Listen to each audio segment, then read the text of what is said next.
નમસ્કાર, આપ જોઈ રહ્યા છો નેશન પ્લસ ન્યૂઝ. હું છું આપની સાથે હેતલ ભગત. વડોદરા શહેરમાં પહેલા વરસાદમાં જ પશ્ચિમ ઝોનમાં આવેલ મધુનગર બ્રિજ નજીક ડ્રેનેજ લાઇન બેસી જતા લોકોમાં રોષ ફેલાયો છે. વડોદરા શહેરમાં ઇલેક્શન પૂર્વે જ વિકાસના કામો કરવા હોડ લાગી હતી. મત મેળવવા માટે કરોડો રૂપિયાના ખર્ચે વડોદરામાં વિકાસના કામો હાથ ધરાયા હતા. શહેરના પશ્ચિમ ઝોનમાં આવેલ મધુનગર બ્રિજ નજીક 80 લાખ ઉપરાંતના ખર્ચ ડ્રેનેજ લાઇન નાખવામાં આવી હતી. ત્યારે પ્રથમ વરસાદમાં જ વિકાસના કામોની પોલ ખુલી છે. પ્રથમ વરસાદમાં જ આ ડ્રેનેજ લાઇન બેસી જતા લોકોમાં રોષ ફેલાયો છે.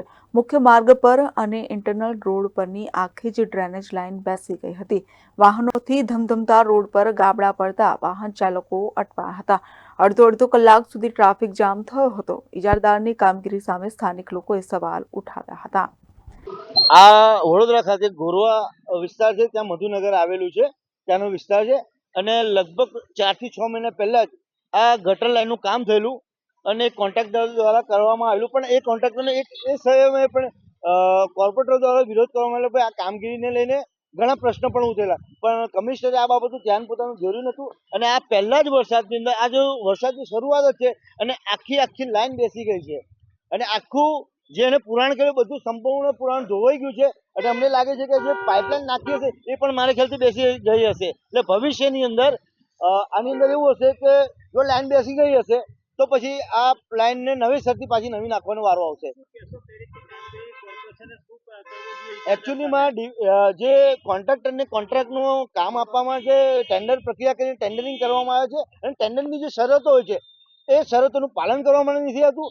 અને ડીપીઆર ડિટેલ પ્રોજેક્ટ રિપોર્ટથી માંડીને આનું કોઈ પણ પ્રકારનું ધ્યાન આપવામાં નહીં હતું. અધિકારીઓ દ્વારા આનું મોનિટરિંગ કરવાનું હોય છે તે પણ મોનિટરિંગ કરવામાં નથી આવ્યું.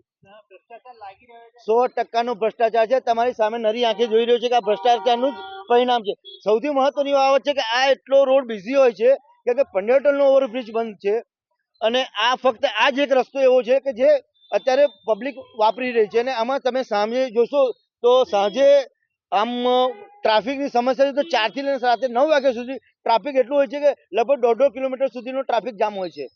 તો પાલિકા દ્વારા યુદ્ધના ધોરણે મસમોટા ખાડાઓ પૂરવાની કાર્યવાહી હાથ ધરવામાં આવી હતી.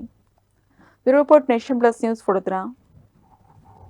સમાચારોના સતત અપડેટ મેળવવા માટે અમારી નેશન પ્લસ ન્યૂઝની યુટ્યુબ ચેનલને સબસ્ક્રાઇબ કરો, બેલ આઇકન દબાવો અને જોડાયેલા રહો ફેસબુક, ઇન્સ્ટાગ્રામ અને ટ્વિટર પર.